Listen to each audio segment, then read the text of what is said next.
पहिला फायदा जसं की मी सुरुवात अल्कलाइज वॉटरपासून केली होती. पाणी कुठलं पिलं पाहिजे सगळ्यात पहिली गोष्ट, फक्त अल्कलाईन वॉटर नाही घेतलं पाहिजे, तर आपल्याला ते जिवंत पाणी असलं पाहिजे. म्हणजे पूर्वी आपण प्यायचो, पूर्वी आठवतंय की आपण नदीचं पाणी घेऊन यायचो, दिवसभर प्यायचो आणि दुसऱ्या दिवशी म्हणायचं ते पाणी पिऊ नका, शिळं झालंय. शिळं आणि ताजं पाणी हे आता आपल्याला समजायला पाहिजे. सो ताजं पाणी म्हणजे ज्यामध्ये ऍक्टिव्ह हायड्रोजन आयन आहेत. ओके, ऍक्टिव्ह हायड्रोजन आयन, पाणी ज्यावेळेस वाहत असतं त्यावेळेस त्याचे हायड्रोक्सिल आणि हायड्रोजन मॉलिक्यूल ब्रेक होतो, त्यामुळे ते जिवंत पाणी पिलं पाहिजे.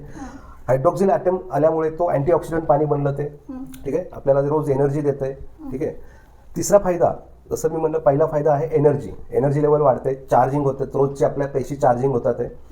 दुसरा फायदा अँटीऑक्सिडंट आहे, त्यामुळे इम्युनिटी आपली वाढते, इम्युनिटी बूस्टअप होते. हल्ली आपण बघतो थोडा जरी वातावरणात बदल झाला तरी आजारी पडतात लोक, कारण त्यांची इम्युनिटी खराब होते. मग इम्युनिटी खराब कोणी केली? एक तर एअर पोल्युशननी फ्री रॅडिकल जनरेट केलेत, रेडिएशन्समुळे फ्री रॅडिकल जनरेट झालेत, आपल्या खाण्यापिण्यामधून फ्री रॅडिकल जनरेट झालेत. ह्या सर्व गोष्टी आपल्या इम्युनिटीला डाऊन करतायत. सो त्यासाठी आपल्याला अँटीऑक्सिडंट युक्त पाणी घेतलं पाहिजे, की जे आपण आयोनायझेशनच्या प्रोसेसमधून ते अचीव करू शकतो. तिसरा फायदा असा आहे की ते पाणी जे आहे ते पातळ आहे, that is called micro clustered. हे पातळ पाणी असल्यामुळे, जसं की एखाद्या झाडाला जर तुम्ही कमी पाणी दिलं तर ते मुळापर्यंत जाईल का? ते नाही जाणार ते, बरोबर. सो ते झाड सुकेल, फुलं कमी लागतील, फळं कमी लागतील, त्याचं आयुष्य कमी होईल, राईट.